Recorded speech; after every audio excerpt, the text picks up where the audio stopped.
Hello people, hope you are doing well. आज हम लोग बात करेंगे article 17 of Indian constitution. Article 17 हमें बताता है अबॉलिशन ऑफ अनटचेबिलिटी के बारे में। अनटचेबिलिटी को अबॉलिश करने की बात करता है ये, जिसका प्रैक्टिस किसी भी फॉर्म में फॉरबिड करता है and it shall be an offence punishable by law. ये जो अनटचेबिलिटी कोई भी अगर प्रैक्टिस करता है तो ये एक तरीके का ऑफेंस माना जाएगा which is punishable by law.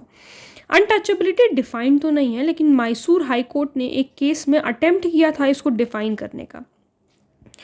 देखो उस केस में, अभी केस हम लोग आगे पढ़ेंगे क्या है, लेकिन उस केस में इन्होंने ये बोला कि ये जो अनटचेबिलिटी है इसको लिटरल सेंस में हम ना समझे तो बेहतर होगा, लेकिन हम इसे ऐसे समझे कि ये एक प्रैक्टिस है जो कि हिस्टोरिकली डेवलप हुई है। ठीक है, अब ये जो बात है ये कौन से केस में कही गई, तो ये कही गई देवव्रजा versus पद्मना AIR 1957 Mysore. It was held that the term is not to be understood in its literal or grammatical sense. इसको literal और grammatical sense में नहीं समझना है, but as the practice as it has developed historically in this country. It is a product of the Hindu caste system. ये जो untouchability का चलन शुरू हुआ ये हिंदू कास्ट सिस्टम से शुरू हुआ।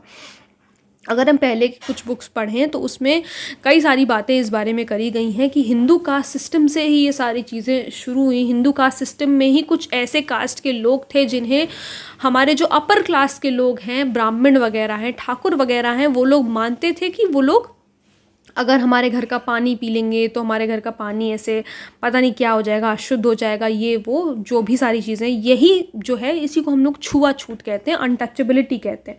तो this is a product of Hindu caste system according to which particular section amongst the Hindu had been looked down as untouchable. मैंने आपको बताया ना, एक पर्टिकुलर सेक्शन जो कि हिंदूज़ में ही था, जिसको हम मतलब जो अपर क्लास थे वो कहते थे कि ये एक अनटचेबल है by the other sections of the society.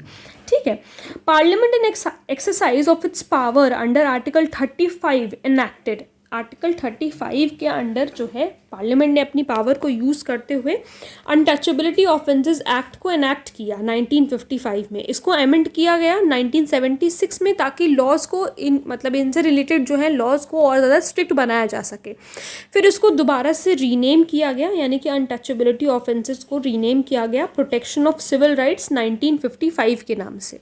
एक और केस है PUDR versus union of India, ACED project workers और ACED प्रोजेक्ट वर्कर्स केस। इसमें ये कहा गया इस केस में कि आर्टिकल 17 जो है वो अवेलेबल है अगेंस्ट प्राइवेट इंडिविजुअल्स भी। ठीक है, फिर एक केस और है स्टेट ऑफ कर्नाटका वर्सेस अप्पा बालू इंगाले। इसमें कहा गया कि ये जो अनटचेबिलिटी है this is an indirect form of slavery. आप क्या कर रहे हो, आप जो अनटचेबिलिटी अगर कोई भी प्रैक्टिस कर रहा है तो एक तरीके से जिस पर्सन के ऊपर ये अनटचेबिलिटी प्रैक्टिस हो रही है उसे स्लेव मान रहा है। And an extension to caste system, ये तो एक तरीके से कास्ट सिस्टम को बढ़ावा देना हुआ। तो ये चीज़ इस केस में हेल्ड करी गई। ठीक है, तो बस आर्टिकल जो हमारा 17 में इतना ही इंपॉर्टेंट है, इतना ही आप लोगों को पढ़ना है। ठीक है, तो आई होप आप लोगों को समझ में आया होगा। अगर कोई प्रॉब्लम है तो please let me know in the comment section, और अगर आप लोग इस टॉपिक पे वीडियो देखना चाहते हैं तो वो भी प्लीज़ मुझे ज़रूर बताइएगा। Thank you so much.